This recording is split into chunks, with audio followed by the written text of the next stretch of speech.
The Persian Empire at its height, 127 provinces, 200 million people under one crown, and a woman about to walk into a room she was not summoned to enter. Susa, Persia, 485 BCE.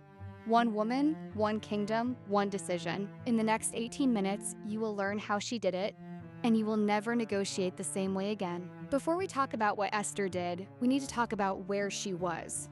Because context is everything in negotiation, and Esther's context was extraordinary. King Ahasuerus, the Xerxes of history, ruled the largest empire the ancient world had seen. He was a man whose political authority was absolute and whose vanity was legendary. He threw a feast that lasted 180 days just to show off his wealth. Then he threw a 7-day banquet to follow it, and it is at this banquet that the first negotiation we need to understand happens. A negotiation Esther watches but doesn't yet control. Queen Vashti refuses the king's public command. She is immediately deposed. The king's advisors panic. If word spreads, every woman in the empire might follow her example. So Vashti is out, and the search begins for a replacement. Here is where Esther enters. She is an orphan, she is Jewish, she has been raised by her older cousin Mordecai after the death of her parents. She has no political standing, no family connections to the palace, and, critically, she is a member of a minority group in a foreign empire. On paper, and yet, Esther wins. She wins the favor of Haggai, the keeper of the harem. She wins the favor of everyone who meets her, and eventually, she wins the king himself. Not through beauty alone, the book goes out of its way to show that, through something else. Through intelligence, through radical situational awareness, through the ability to read a room. She is, in other words, already negotiating. Every day she is in that palace, she is reading the environment, understanding the power structures, building relational equity. She's gathering intelligence, and she is waiting. Negotiation principle. Before you can change the terms, you must understand the terms. Esther spent years mapping the board before she ever made a move. Then the crisis arrives. And it is absolute. Haman, a high official in the Persian court, has developed an obsessive, irrational hatred of Esther's cousin Mordecai, who refuses to bow to him. And Haman decides that killing one man is not enough. He wants to kill all the Jews in the empire. Every single one. He goes to the king, he frames the Jewish people as a threat to the empire. He offers to pay for the operation himself. The king signs the decree, it is sealed with the royal ring, and under Persian law, a royal decree cannot be revoked. It is irrevocable. Now Mordecai comes to Esther with the urgency you'd expect. He is in sackcloth in the streets. He sends her a copy of the decree. He tells her, "You must go to the king." And here, right here, is the first moment where most people misread what Esther does next. Most people read her response as timidity. It is the opposite. She sends back a message to Mordecai, and the message is not, "I'm scared." The message is a precise, tactical risk analysis. Esther 4 verse 11. All the king's servants and the people of the king's provinces know that if any man or woman goes to the king into the inner court without being called, there is one law: to be put to death, except those to whom the king holds out the golden scepter. I myself have not been called to come into the king for 30 days. She is mapping the constraints. She's telling Mordecai, here are the rules of the space. Here is the formal constraint. Here is the informal signal. He hasn't called me in a month, which tells us something about his current state of mind. Here is the exact risk. Do not mistake this for hesitation.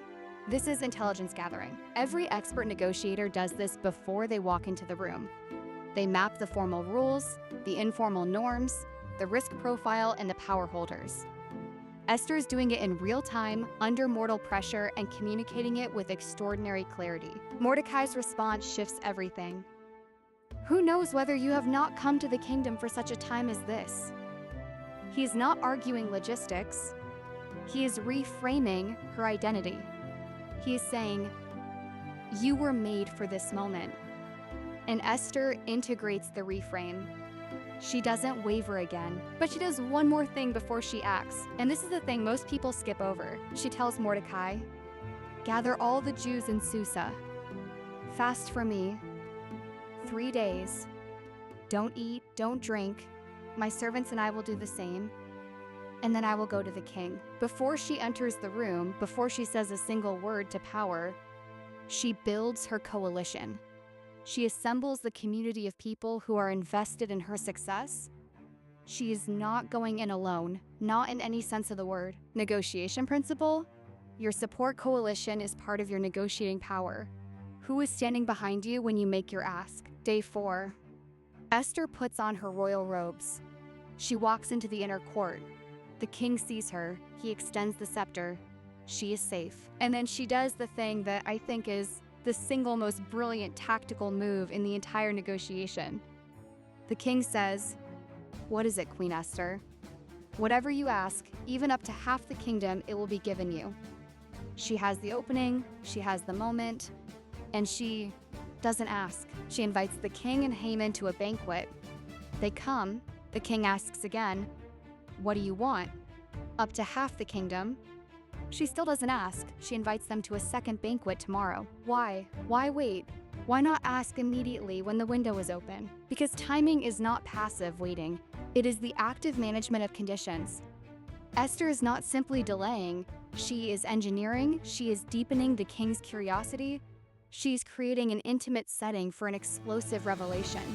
She is allowing a parallel story, Haman's plot against Mordecai, to reach its own crisis point so that when she speaks, the full picture is in place. While Esther is engineering her moment, Haman is building a structure for Mordecai. While she is serving wine with a steady hand, he is signing a warrant. The two timelines are converging. When they collide at the second banquet, the force of the collision will do half of Esther's work for her. At the second banquet, Esther finally speaks, and her opening line is a masterclass in relationship anchoring. She says, "If I have found favor in your sight, O king." She invokes the relationship before she invokes the request. She leads with the equity before she makes the ask. Esther 7 verses 3-4. "If I have found favor in your sight, O king, and if it please the king, let my life be granted me as my wish, and my people as my request. For we have been sold, I and my people, to be destroyed, to be killed, and to be annihilated." 3 words: destroyed, killed, annihilated. Those are the exact words of Haman's decree. Esther is quoting the king's own sealed order back to him, and she is not asking for the Jews in the abstract. She is asking for her own life first. The king's wife is asking not to be killed. The king erupts. Who is he? Where is he? Esther names Haman. Haman is executed on the very structure he built for Mordecai. The Jewish people are saved. But note, the negotiation is not over, because Esther knows that a promise is not a policy. She still needs the mechanism. She still needs enforcement. She goes back to the king and secures the right for Jews throughout the empire to defend themselves. She does not simply take the king's goodwill on trust. She insists on the structural follow-through, negotiation principle. Secure enforcement, not just promises. An agreement without a mechanism is just a feeling. Here's what I want you to take away from Esther's story. Not that you need to be beautiful, not that you need to be a queen. Esther's power did not come from her position. It came from her preparation. She mapped the constraints, she built the coalition, she engineered the timing, she anchored in relationship before she made the ask. She made the personal structural, and she insisted on enforcement. Every single one of those moves is available to you.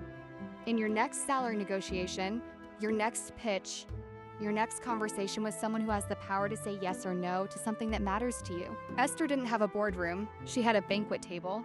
She didn't have a contract template. She had a golden scepter and 30 seconds to find out if she was safe. And she walked in anyway. Prepared, coalitioned, timed to perfection. Ready? Are you? Esther's story is one of 5 in this series. Each episode, we go deep on one woman, one negotiation, one set of strategies that changed the world.